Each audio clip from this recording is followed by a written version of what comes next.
That's all right. How far'd that go? No, now enough. For almost 4 seasons of Golf Barons, you've taunted me about the long levers and the lack of distance. I wouldn't say it's encouragement, Phil. It's taunting. Well, I've done some research. Oh, yeah. And whilst you've been obsessed with kinetics, I've been obsessed with physics. Oh, you're a physicist now, are you? No, but I happen to have someone who interpreted all the data for me. And so I'm going to bust this lever myth wide open. Right, okay, hit me with it. And I'm going to start with this one. The length of the lever. How tall are you? Oh, 6'1". 6'1", right. How tall am I? I don't know, about 10 foot. 10 foot. So 6'1", Yeah.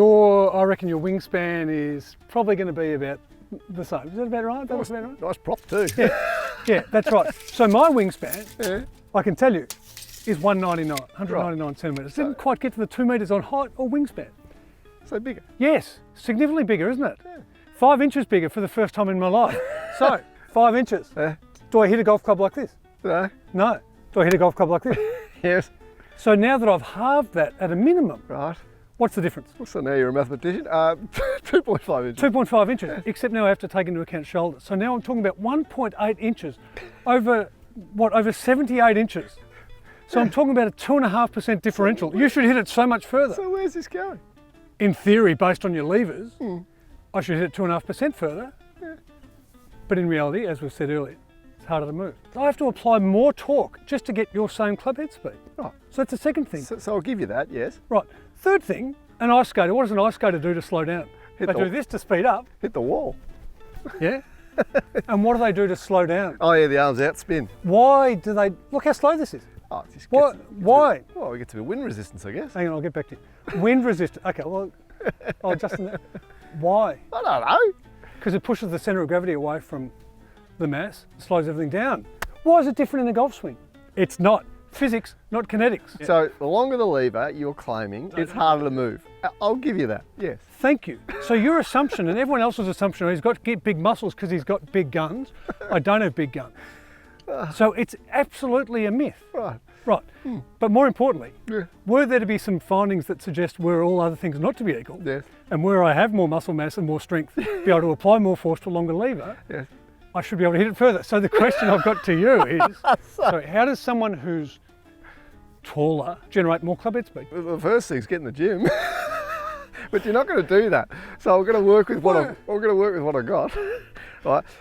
Most people that are tall, and I'll even say this, like I'm sort of skinny and not tall as you, but I'm tallish. The biggest trouble that I had as a youngster was getting a lot of run-on or flexible kind of arms, or mainly arm swinging. So for you, the same thing. It's one of the first things we worked on. So grab your club, right? Address the pill, and I guess one of the main things in a backswing, especially for a tall person, is staying connected with their arms and chest. I mean, most people make a backswing and they get their arms working independently, or we call that run-on in the top of the swing, and that stuffs up all their power, not to mention some of their timing, but they need to feel like their chest finishes the backswing. So you almost finish get like a bounce feeling in your chest where your arms stop, right? So make a little setup here. Yep. Top of the swing. And just feel like your trail shoulder, your right shoulder, finishes your backswing, not your arm. So you're big on this trailing thing. You should feel like that, like your trail shoulder kind of bounces to the top. And then are we hitting it? No, you don't have to hit it. Just go to the top first. And right, so hold there. Now, can you go any further? No, I can't because I'm old. You are old, but that's only about 85% shoulder turn. Yeah. But normally you run at about 60. Yeah. So that's a significant gain, right? Yeah, there. more than levers. Yeah, exactly right. Yeah. Well, it's good point. It's going to help your levers. So that is a gain, right? Yeah. And there's other ways to help that. We could get your lower body turning more and get your leg off the ground and blah, blah, blah. But that'll already increase your pace. So shoulders. Well, connectivity, yes. Right? Not letting your arms run on at the top. Yeah, that's it. That's nearly 90, Phil. Well done. Oh, there it goes, 110. And see how the pelvis has to turn an enormous amount? Yeah. And that's okay. I'm in the slot here. Yeah, but anyway, that's point one. Okay. Right? Is connectivity, that allows a bigger range of motion, bigger arc. Okay, so what's the next one that you most commonly find? find? I'll tell you what, the big one is timing or tempo. Yes. Now, because you're taller, to your point, the arc and radius is longer, right? So I think a lot of people get rushed Right? They really rush their top of backswing. So I would actually just tell you to not necessarily swing slower, but complete your backswing. Right? So Almost Hideki it. that'd be great for you. Because actually it'll help two things. Do it in Hideki. Complete your backswing. Just don't rush from the top to hit it, and then really put the power on after you complete it. Am I hitting this one? Smash it, but complete the backswing calmly. Yeah.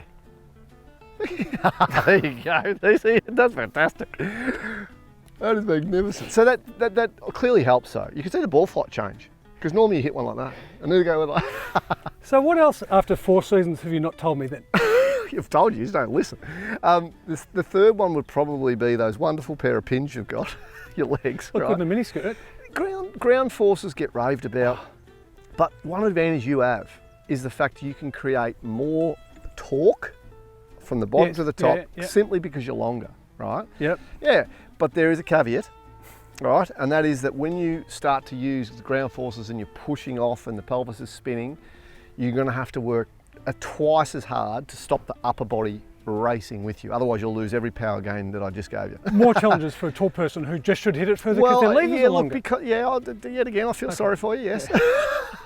So explain this used ground forces. Is it, because I think I'm almost tempted to say it's a myth, other than the fact there's science. It's a long-winded conversation. I'll make it short. I'll make a short version. We get to the top, we start pushing even in the backswing, transition into that trail leg, into the ground, which is getting us some force to push off to create turn, movement, and ultimately the separation of upper and lower. And that's like a sponge getting really wound up and then let so it's a push. go. It's actually a push feeling. 100% it is. Connected Hideki push.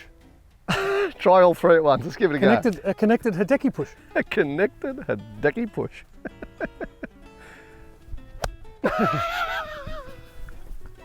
Yeah, I like it. Or you could just go to the gym.